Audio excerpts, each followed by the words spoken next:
Class 8 एक topic है अपना साउंड, ध्वनि। ये अपने चैप्टर है ध्वनि। ध्वनि के बारे में सब जानते हैं, ध्वनि क्या है, कैसे है।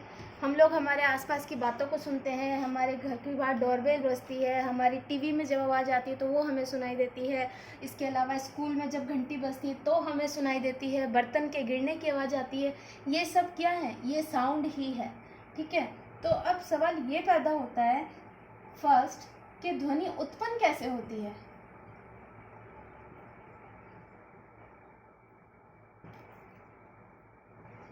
How to produce sound.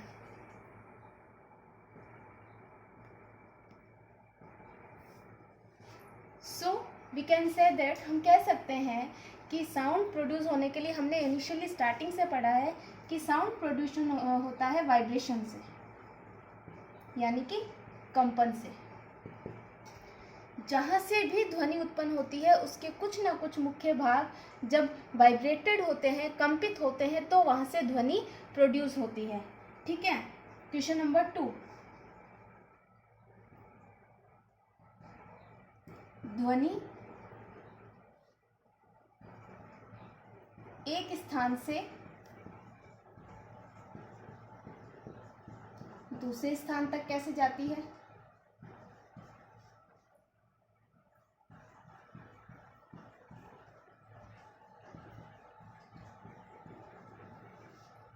How does sound travel from one place to another.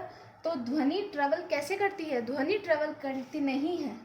ध्वनि के जो वाइब्रेशंस हैं, ये वाइब्रेशंस जो हैं, जहाँ से भी ध्वनि के सोर्सेज वाइब्रेशंस को उत्पन्न करते हैं, ये वाइब्रेशन अपने आसपास के पार्टिकल्स को वाइब्रेट करते हैं। और ये वाइब्रेशन एक पार्टिकल से दूसरे पार्टिकल तक मूव होता हुआ किसी भी ह्यूमन बींग्स के ईयर्स तक, कानों तक पहुंचता है, और उन वाइब्रेशंस को ही हमारे ईयर्स जो है वो फील करते हैं, ठीक है। तो हम पहले बात करते हैं साउंड की, कि साउंड प्रोड्यूस कैसे होती है।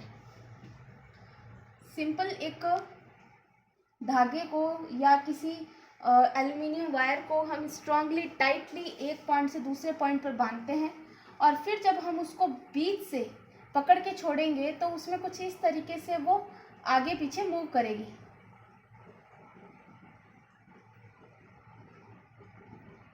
और धीरे धीरे धीरे धीरे उसमें कंपन होगा, जो कंपन हमें सुनाई देता है। अगर मैं इसका दूसरा एक एग्जांपल लूँ तो घर में हम लोग स्टील की एक थाली देखते हैं। इस थाली को जब आप किसी स्पून से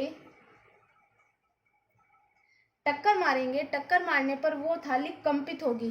कंपन होने पर हम उसके कंपन को अनुभव भी कर सकते हैं छूकर, और यही कंपन हमें सुनाई देते हैं, ठीक है। आप इसको 2-3 एग्जाम्पल अगर आप घर में करेंगे तो आपको खुद को फील होगा कि किस तरह कंपन जो है वो हमें सुनाई देते हैं। अब बात करते हैं कि इंसानों के अंदर यानी ह्यूमन बींग्स के अंदर ये कंपन कैसे प्रोड्यूस होते हैं। जब हम बोलते हैं तो हमारे मुंह से भी आवाज़ निकलती है, तो हमारी बॉडी में ऐसा कौन सा पार्ट है जो कंपित होता है? तो हमारे गले के अंदर वाक तंतु बने होते हैं। ये 2 प्लेट्स की तरह होते हैं जिनके बीच एयर गैप होता है।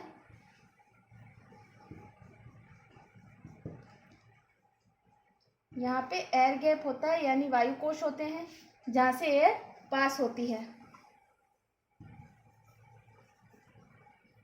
अब होता क्या है कि इसके बीच जो एक छोटा सा स्पेस होता है जिससे वायु बाहर की ओर निकलती है, तो ये पोर्शन हमारा कहलाता है कंठ, जो कि हमारी जो श्वास नली है, उस श्वास नली के ऊपर की ओर सिरे पर होता है, ठीक है। इसमें होता क्या है कि ये एकदम स्ट्रेट तनी हुई होती हैं। तो जब हम बोलते हैं तो हमारे फेफड़े जो होते हैं हमारी बॉडी से एयर को लेते हैं और इन वाक तंतु के माध्यम से बाहर निकालते हैं। जब एयर बाहर निकलती है मुंह से, तो ये वाक तंतु की जो प्लेट्स हैं, जो झिर्रियाँ होती है, ये कंपित होती है, और कंपन के कारण ही हमारी मुंह से आवाज़ निकलती हैं। आप लोग देखते हैं कि जब हम रेगुलरली बात कर रहे होते हैं तो कुछ समय बाद हम एक लंबी सांस खींचते हैं।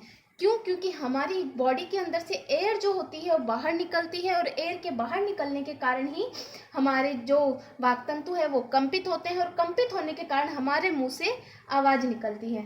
ये वाक् तंतु के कारण आप लोगों ने देखा होगा कि जेंट्स की यानी पुरुषों की ध्वनि थोड़ी मोटी होती है, महिलाओं की ध्वनि थोड़ी अलग होती है, बच्चों की भी अलग होती है। इनका फर्क पड़ता है इस वाक् तंतु की लंबाई, मोटाई पर, इनके ढीले या मोटे होने पर। तो होता क्या है, वाक् तंतु के कुछ चेंजेस होते हैं, जैसे कि जो पुरुष होते हैं उनमें वाक् तंतु की लंबाई लगभग 20 मिलीमीटर के आसपास होती है, जबकि जो स्त्रियां होती हैं यानी जो महिलाएं होती हैं उनके अंदर इसकी लंबाई, मोटाई 15 मिलीमीटर के आसपास होती है, और जो बच्चे होते हैं उनकी मोटाई वाक् तंतु की इससे भी कम होती है, जिसके कारण इनकी उत्पन्न होने वाली ध्वनि पर भी इनका प्रभाव अलग अलग पड़ता है। अब उसके बाद नेक्स्ट है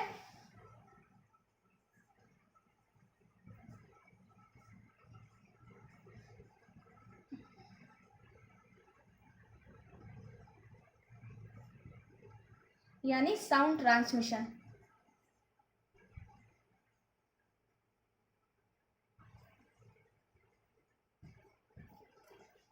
ध्वनि एक जगह से दूसरी जगह तक कैसे पहुंचती है?